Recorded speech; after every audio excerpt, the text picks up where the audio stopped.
Hi friends, ഒരു 5000 രൂപ ബഡ്ജറ്റിന് താഴെ നിങ്ങളൊരു TWS ഇയർഫോൺ ചൂസ് ചെയ്യാൻ വേണ്ടി പോകുന്നു. അതിന് ഒരു ANC വേണം, കൃത്യമായിട്ടുള്ള സൗണ്ട് ക്വാളിറ്റി വേണം, അതുപോലെ തന്നെ മൈക്ക് ക്വാളിറ്റി വേണം.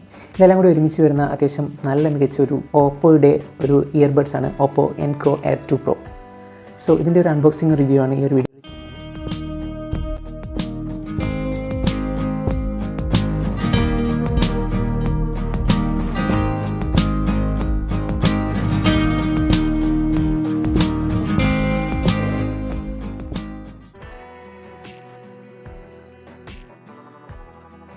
അപ്പോൾ അൺബോക്സ് ചെയ്യുമ്പോൾ നമ്മൾ ഫസ്റ്റ് കാണുന്നത് ഇയർബഡ്സിൻ്റെ കേസാണ്. അതുപോലെ തന്നെ ഈ കേസിന് കുറച്ചൊരു പ്ലാസ്റ്റിക് കോട്ടിങ് വരുന്നുണ്ട്. അപ്പോൾ അത് അഴിച്ച് കഴിഞ്ഞിട്ട് എങ്ങനെയാണെന്ന് നമുക്ക് നോക്കാം ഫസ്റ്റ്.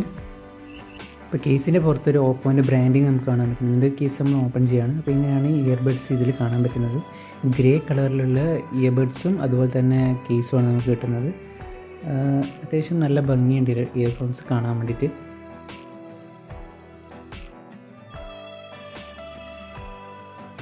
അപ്പം നമുക്ക് നെക്സ്റ്റ് ഇയർബഡ്സിന് കൂടെ വേറെ എന്തൊക്കെയാണ് ലഭിക്കുന്നത് നമുക്ക് നോക്കാം. അപ്പം അൺബോക്സ് ചെയ്യുന്ന സമയത്ത് നമുക്കിവിടെ കാണാൻ പറ്റുന്നത് ഒരു USB Type-C കേബിളാണ്. അതുപോലെ തന്നെ ഒരു അഡീഷണൽ ബഡ്സ് നമുക്ക് കാണാനുണ്ട്. പിന്നെ കുറച്ച് പേപ്പർ വർക്ക്സ്, അതായത് വാറണ്ടി ഇൻഫർമേഷനും പ്രോഡക്റ്റ് ഇൻഫർമേഷനും ഒക്കെ ഉണ്ടാവും. അതിൽ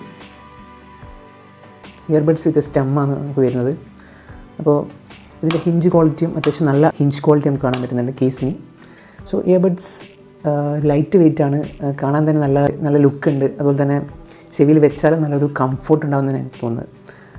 ബേസിക്കലി എനിക്ക് വിത്ത് സ്റ്റെം ഇയർബഡ്സിനോടാണ് കൂടുതൽ താല്പര്യം. എന്താണെന്ന് വെച്ചാൽ അത് കൂടുതൽ ചെവിയിൽ വെക്കുന്ന സമയത്ത് ഒരു കംഫോർട്ട് നമുക്ക് ഫീൽ ചെയ്യുന്നുണ്ട്. അതുപോലെ തന്നെ പെട്ടെന്ന് ഇത് ചെവിയിൽ നിന്ന് ഇളകി പോകുമോ അല്ലെങ്കിൽ വീണ് പോകുമോ എന്നുള്ള കൺഫ്യൂഷൻ വരാനുള്ള സാധ്യത കുറവാണ് കമ്പയർഡ് ടു സ്റ്റെംലെസ് ഇയർബഡ്. സോ ഈ ഒരു ഇയർബഡ്സ് വരുന്നത് IP54 റേറ്റിങ്ങോടുകൂടിയാണ്. അതുകൊണ്ട് തന്നെ നമുക്ക് ചെവിയിൽ വെച്ച് അതിന് സ്വെറ്റ് പ്രശ്നങ്ങളോ അങ്ങനെയൊന്നും വരില്ല. അതായത് അതുപോലെ തന്നെ മഴയത്ത് നമ്മൾ യൂസ് ചെയ്താലും വലിയ രീതിയിലുള്ള പ്രോബ്ലംസ് ഒന്നും നമുക്ക് വരാൻ വേണ്ടി പോകുന്നില്ല. സോ കേസിൻ്റെ അടിഭാഗത്തെ നമുക്കൊരു USB Type-C ചാർജിങ് പോർട്ട് കാണുന്നുണ്ട്. ഓവറോൾ ബിൽഡ് ക്വാളിറ്റി വെച്ച് നോക്കുമ്പോൾ ഞാൻ ഭയങ്കര ഹാപ്പിയാണ്. വളരെ നല്ലൊരു ബിൽഡ് ക്വാളിറ്റി തന്നെയാണ് ഈ ഒരു പ്രൈസ് റേഞ്ചിൽ ഈ ഒരു ഇയർബഡ്സ് ചെയ്യുന്നത്. ഓക്കെ, അടുത്തായി നമ്മളിതിൽ നോക്കാൻ പറ്റുന്നത് ഇതിൻ്റെ ഒരു ബ്ലൂടൂത്ത് റേഞ്ചിനെ പറ്റിയിട്ടാണ്. അപ്പോൾ അത്യാവശ്യം നല്ലൊരു ബ്ലൂടൂത്ത് റേഞ്ച് തന്നെ നമുക്കിതിൽ കിട്ടുന്നുണ്ട്. അതായത് റൂമിൻ്റെ ഉള്ളിൽ നിന്നും നമ്മൾ ഒരു ഫോണിൽ ഒരു പാട്ട് പ്ലേ ചെയ്തിട്ട് നമ്മൾ പുറത്ത് ബാൽക്കണിയിലൊക്കെ പോകുന്ന സമയത്ത് തന്നെ ആ റേഞ്ചിൽ അത്യാവശ്യം കട്ടൊന്നും വരുന്നില്ല. അതായത് നമുക്ക് ഈസി ആയിട്ട് കേൾക്കാൻ പറ്റുന്നുണ്ട്. അതുപോലെ തന്നെ മൈക്ക് ക്വാളിറ്റി, മൈക്കിലേക്ക് വരുന്ന സമയത്ത് ബ്ലൂടൂത്ത് റേഞ്ചും അത്യാവശ്യം ഡീസൻ്റ് ആയിട്ടുള്ള ഒരു ബ്ലൂടൂത്ത് റേഞ്ച് മൈക്കിന് കിട്ടുന്നുണ്ട്. മൊത്തത്തിൽ പറയുമ്പോൾ നമ്മൾ മൂവീസ് വാച്ച് ചെയ്യാനോ അതുപോലെ തന്നെ ഗെയിം പ്ലേ ചെയ്യാനോ ഒക്കെ വലിയ ലാറ്റൻസിയും കാര്യങ്ങളൊന്നും ഫീൽ ചെയ്യുന്നില്ല. അതുകൊണ്ട് തന്നെ മൊത്തത്തിൽ ഇതൊരു ബ്ലൂടൂത്ത് റേഞ്ചിൻ്റെ കാര്യത്തിൽ ഒരു നല്ലൊരു ഡിവൈസ് തന്നെയാണ്. പിന്നീട് ടച്ച് കൺട്രോൾസിലേക്ക് വരുന്ന സമയത്ത് ഇതിൽ വരുന്നത് ANC എനേബിൾ ചെയ്യാൻ വേണ്ടിയിട്ട് നമ്മൾ ടാപ്പ് ആൻഡ് ഹോൾഡ് ചെയ്ത് കഴിഞ്ഞാൽ ANC എനേബിൾ ചെയ്യും, അല്ലെങ്കിൽ വീണ്ടും ഒന്നുകൂടെ ഹോൾഡ് ചെയ്താൽ അത് ANC ഡിസേബിൾ ചെയ്തിട്ട് സറൗണ്ടിങ് സൗണ്ട് മോഡിലേക്ക് പോകും. അപ്പോൾ അതൊരു ടച്ച് കൺട്രോൾ. പിന്നെ നോർമലായിട്ട് വരുന്ന പ്ലേ, പോസ് മ്യൂസിക് അല്ലെങ്കിൽ ഡബിൾ ടാപ്പ് ടു നെക്സ്റ്റ് അങ്ങനെയുള്ള കൺട്രോൾസൊക്കെ വരുന്നുണ്ട്. പിന്നെ ഇതിൽ കസ്റ്റം കൺട്രോൾസ് നമുക്ക് ആക്സസ് ചെയ്യാൻ പറ്റും. അതുപോലെ തന്നെ വോളിയം അപ്പ് ആൻഡ് ഡൗൺ ചെയ്യാൻ വേണ്ടി നമുക്കിതിന് സെപ്പറേറ്റ് ആയിട്ട് ടച്ച് കൺട്രോൾ ആപ്ലിക്കേഷൻ വഴി നമുക്ക് ഇത് സെറ്റ് ചെയ്ത് കൊടുക്കാൻ പറ്റും. അപ്പോൾ ഇതിൻ്റെ ഇയർബഡ്സിന് വേണ്ടി നമ്മൾ യൂസ് ചെയ്യുന്ന ആപ്ലിക്കേഷനാണ് ഹേ മെലഡി. സോ ഈ ഒരു ഹേ മെലഡി പറഞ്ഞ ആപ്ലിക്കേഷനിൽ നമുക്ക് ഒരുപാട് ഓപ്ഷൻസ് വരുന്നുണ്ട്. ഇതിൻ്റെ ANC കൺട്രോൾ ചെയ്യാനുള്ള ഓപ്ഷൻ ഉണ്ട്. അതുപോലെ തന്നെ ഈക്വലൈസർ കൺട്രോൾ ചെയ്യാനുള്ള ഓപ്ഷൻ ഉണ്ട്. ബാസ്, ബൂസ്റ്റഡ് മോഡ്, അങ്ങനെ പലതരത്തിൽ 3 മോഡ്സാണ് നമ്മളിതിൽ വരുന്നത്. അതുപോലെ തന്നെ നമുക്ക് ഗെയിം മോഡ് എനേബിൾ ചെയ്യാം. അതുപോലെ തന്നെ നമുക്ക് കസ്റ്റമായിട്ട് ഇതിൽ ടച്ച് കൺട്രോൾസ് സെറ്റ് ചെയ്യാനുള്ള ഓപ്ഷൻസ് ഉണ്ട്. ലെഫ്റ്റ് ഇയർബഡിനും റൈറ്റ് ഇയർബഡിനും സെപ്പറേറ്റ് ആയിട്ടുള്ള റിവേഴ്സ് കൺസിഡർ ചെയ്യാനുള്ള ഓപ്ഷൻ ഉണ്ട്. സോ ഇയർബഡ്സിൻ്റെ ANC കൺസിഡർ ചെയ്യുന്ന സമയത്ത് നമുക്ക് പറയാൻ പറ്റുന്നത് ഒരു ഡീസൻറ്റ് ANC തന്നെ പ്രൊവൈഡ് ചെയ്യുന്നുണ്ട്. എന്താണെന്ന് വെച്ചാൽ നമ്മൾ റൂമിൽ നിന്ന് നമ്മൾ ഫാനൊക്കെ യൂസ് ചെയ്തിട്ട് ANC എനേബിൾ ചെയ്താൽ അത്യാവശ്യം ആ ഫാനിൻ്റെ സൗണ്ടൊക്കെ ഇതിൽ ക്യാൻസൽ ചെയ്യുന്നുണ്ട്. അതുപോലെ തന്നെ പുറത്ത് നമ്മൾ ട്രാഫിക്കിലൊക്കെ പോകുന്ന സമയത്ത് അത്രയും ഭയങ്കരമായിട്ട് ANC വർക്ക് ചെയ്യുന്നില്ലെങ്കിൽ കൂടി ഡീസൻ്റ് ആണ്. ഫോർ ദ പ്രൈസ് ഇത് ഒരു ഡീസൻ്റ് ആയിട്ടുള്ളൊരു ANC തന്നെ പ്രൊവൈഡ് ചെയ്യുന്നുണ്ട്. മ്യൂസിക് കേൾക്കാനും മറ്റു കാര്യങ്ങളിലൊക്കെ കുറേ നോയ്സുകൾ റിഡ്യൂസ് ചെയ്യാൻ വേണ്ടി ഇതിനെ കൊണ്ട് പറ്റുന്നുണ്ട്. So the ANC is good. പിന്നെ നെക്സ്റ്റ് നമുക്ക് പറയാനുള്ളത് ഇതിൻ്റെ മൈക്ക് ക്വാളിറ്റിയാണ്.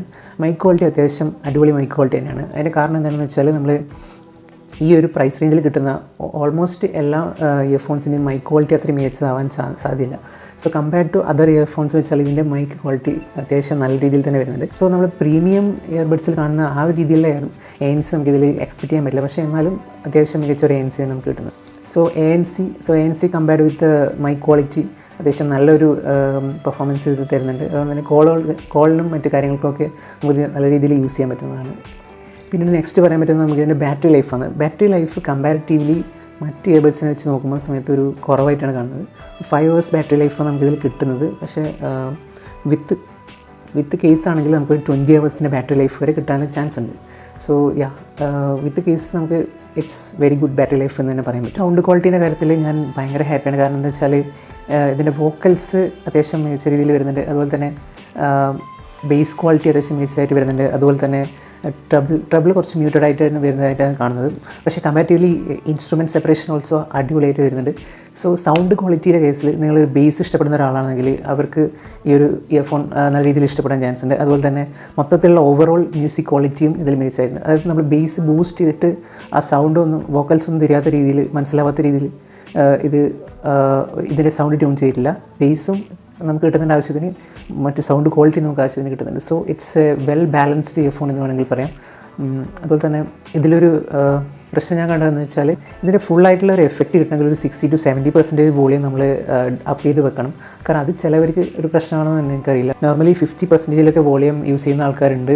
അതുപോലെ തന്നെ അവർക്ക് ഇത് കുറച്ചുകൂടി സൗണ്ട് കൂട്ടിയിട്ട് യൂസ് ചെയ്താൽ മാത്രമേ അതിൻ്റെ ഒരു ഫുൾ എഫക്റ്റ് നമുക്ക് കിട്ടുള്ളൂ.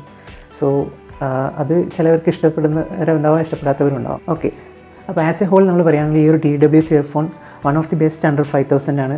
നമുക്ക് ഇപ്പോൾ ഇതിൻ്റെ ആമസോണിൽ വില വരുന്നത് 3,500 ആമസോണിലും ഫ്ലിപ്കാർട്ടിലും നമുക്കിത് അവൈലബിൾ ആണ്.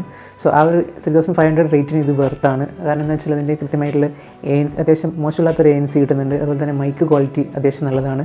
Sound quality one of the best under 5,000 എന്ന് തന്നെ പറയാം. മൊത്തത്തിൽ നമ്മൾ നോക്കുകയാണെങ്കിൽ കംഫർട്ടും എല്ലാ കാര്യങ്ങളും വെച്ച് നോക്കുന്ന സമയത്ത് this is very good earbuds. So നിങ്ങളൊരു 5,000 താഴെ ഒരു ഇയർബഡ് കൺസിഡർ ചെയ്യുന്നുണ്ടെങ്കിൽ definitely you can consider for this. Yeah, that's it. Bye.